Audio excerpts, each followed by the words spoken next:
He's got to go quick, though, right, Jacob? I think seconds. so. Half the battle, especially at these lighter weights, is to get in on the legs, and then the other half is to finish clean. It takes a while.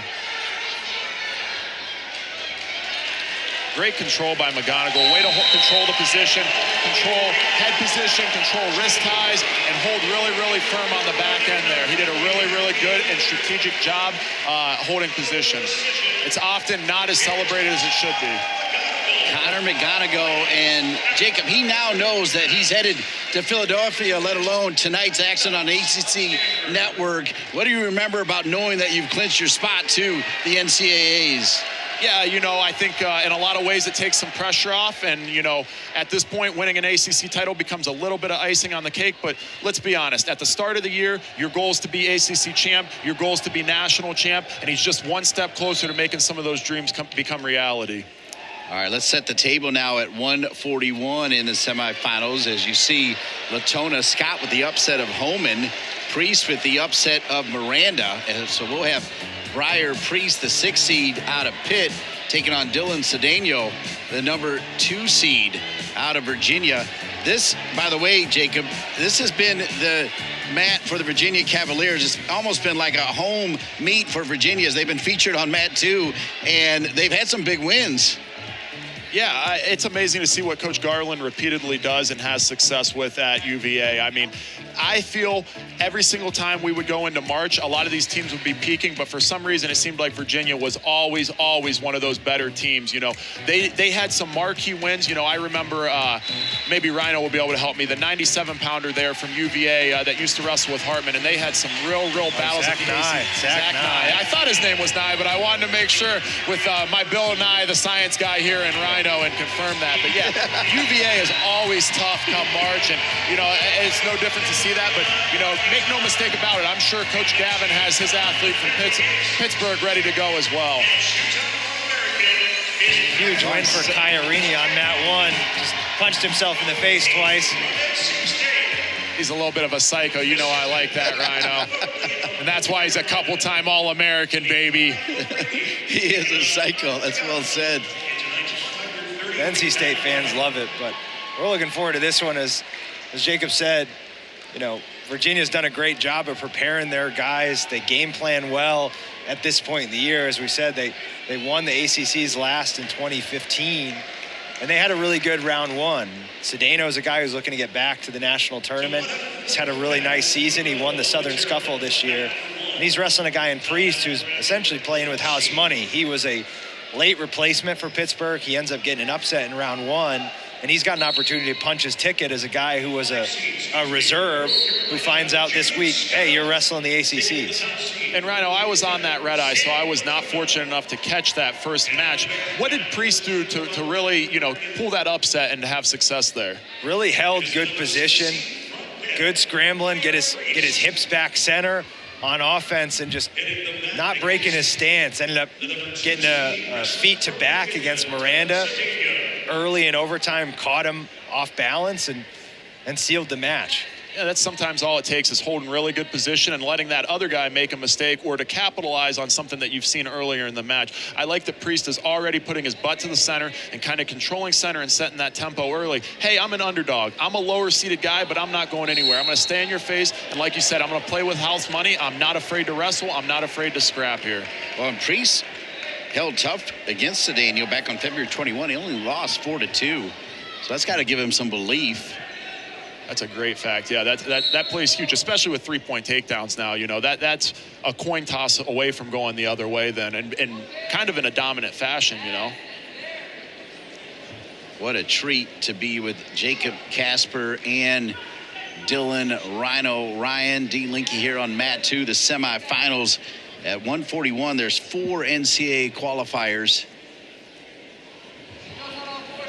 Cedeno is a guy who came out of Bergen Catholic in New Jersey, one of the powerhouse programs now led by Coach Dom Santoli. Seen a lot of their wrestlers end up in the ACC. Good shot by Cedeno. Priest, meanwhile, out of Greensburg, Pennsylvania, a redshirt sophomore. Yeah, and he was a PA state champ, which is nothing to scoff about either. You got New Jersey and Pennsylvania guys here scrapping it out in the ACC, and I think, that's partly what has caused the rise in ACC action also. Some of these dominant states on a nationwide basis, they're sending guys to the ACC because it has become a premier conference for wrestling. Absolutely, and just so many great academic institutions as well that these guys are picking ACC schools for beyond wrestling and lifestyle. That's great work by Cedeno on the edge. Exactly what Mr. Casper said over here. Winning on the edge comes into play in March, setting yourself up for success. And Priest was real stingy there. He was fighting hands. He was staying balanced. He's not going anywhere. I know Coach Rowe would have liked to hear that. Yeah, stingy, yeah. As we get another look at it here. Yeah, you'll see he's real stingy. He's fighting for position, but, right here, Dylan shows why he is the number 2 seed, the composure that he had to finish that takedown on the edge.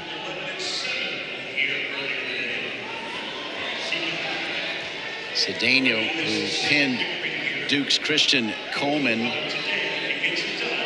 Took him 4 minutes and 24 seconds in his first match. Good forward pressure there.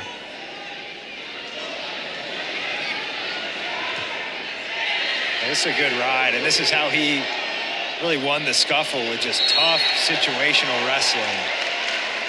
He's going to get a ride out here going to the second period, 3-0. Put himself in great position. He has riding time at 45. Jacob, I got to ask you real quick, and I'll look for a quick answer, but I actually broke Kevin Egan into broadcasting. Did you run across him at all during your WWE days? Yeah, we've crossed paths once or twice. While it's a worldwide business, it's also a small business, so you have a little bit of interactions with everybody. So I did not know that. That's very interesting to me. Yeah. It was in soccer, which is where he now is full-time, by the way. But I thought he was great with WWE. Yeah, you see that a lot. There's a woman by the name of Charlie who used to be with the WWE. Actually, I saw her on Friday. She's working still under the TKO banner. She was working for Power Slap, doing something similar, actually. So, sometimes people use WWE as a launching ground for, really, really big things to come. You're hearing the wonderful pipes of Jacob Casper joining us here at Mat 2.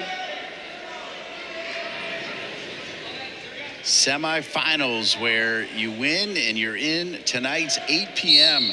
Under the Lights Linear ACC Network Championships, where Brandon Neff from the ACC pulls out all the stops. They got the smoke and sometimes even kind of mini fireworks. I'm not sure if they're going to let that go in Cameron Indoor. No, I guess the word is they're going to limit some of that here in Cameron. Hey, I can tell you that's probably not Brandon Neff's doing. Like you said, he likes to put on a performance in a show, so shout out to Mr. Neff. Amen. Yeah. Brandon Neff, great ambassador for wrestling in our conference. Loves it.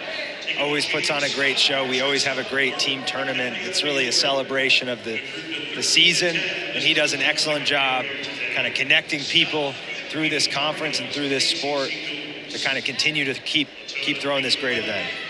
Got a good match going on here. It's just 3-1. 52 seconds remaining in the second.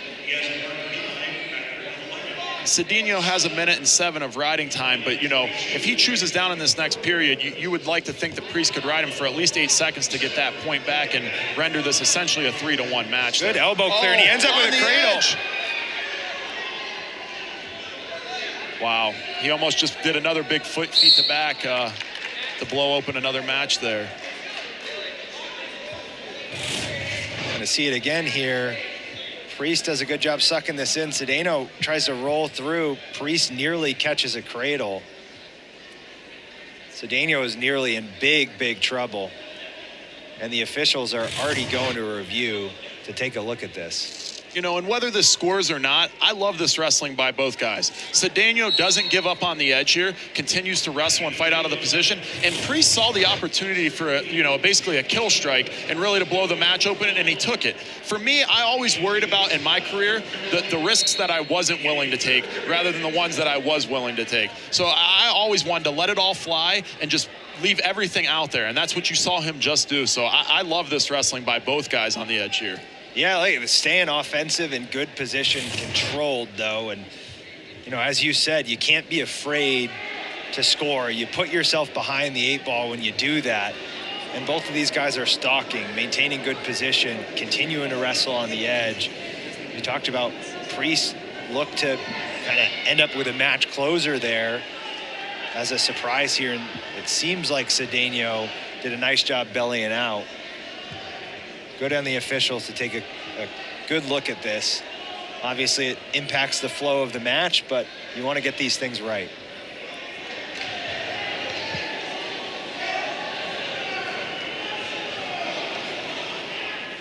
Jacob and Rhino, let's take one more look at what's under review and get your thoughts here. Good job catching it. It's close. Now, Rhino, refresh me and the people at home viewing. Now, you do get reaction time on everything except, waist lock situation where you're behind with the hand coming down, correct? Yeah, and I think that's where the officials really are going to have this debate of, is this within the frame of reaction time, or did Priest have control beyond that, where this is going to be a 3-point takedown? And to me, I suspect they're going to keep the call on the mat here, but it's really close. I love, too, here on the follow-up, Priest comes up to his feet. He knows he's on the edge. He knows, the time's ticking, and maybe he's put some wear on Cedeno's body at this point. So he just gets out of bounds and gets the fresh reset there, too. Love it, too. Ends the scramble. Illegal move.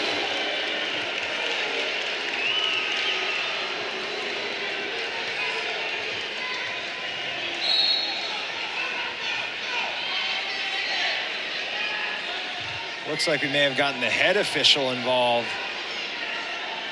And what could that have been? Was there a headgear grab there, Dylan? Or what do you think that was? We'd have to see it again. I'm not so sure. It looked like a pretty typical wrestling position there.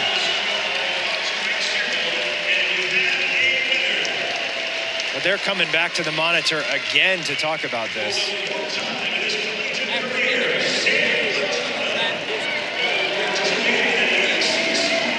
Hold is what it looked like there, is what he just signaled. I wish I had a little better insight to offer as to what exactly that was, but I did not catch it on the monitor as it was replaying.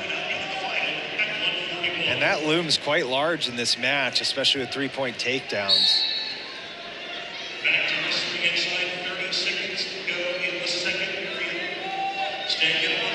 3-2, tight one here. Semifinals at 141, where they'll have 4 NCAA qualifiers coming out of this weight class.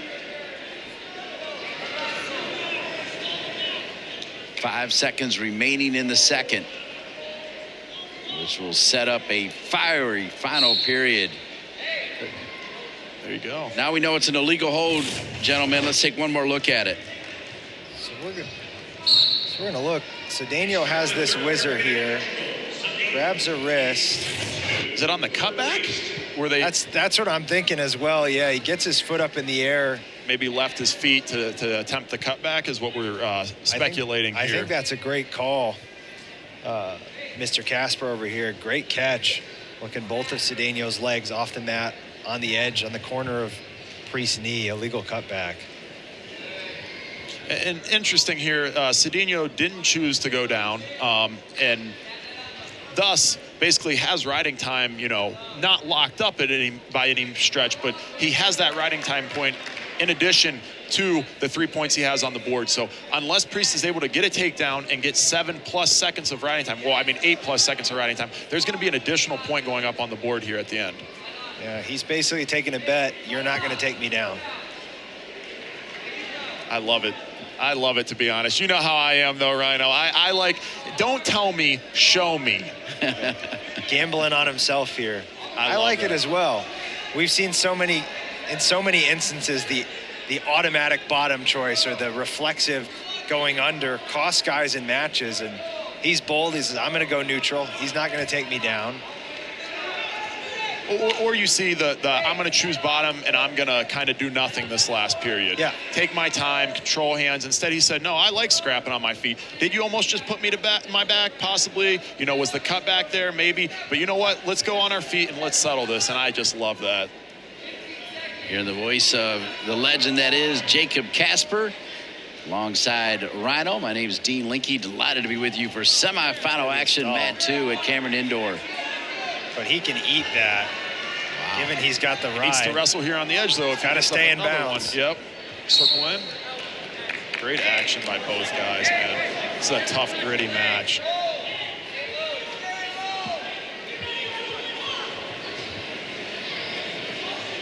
Cedeno already backing up with 4 seconds remaining here.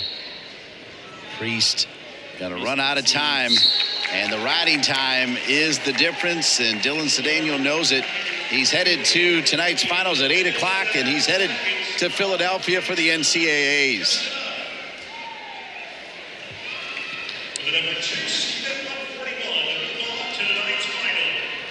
Yeah, the tongue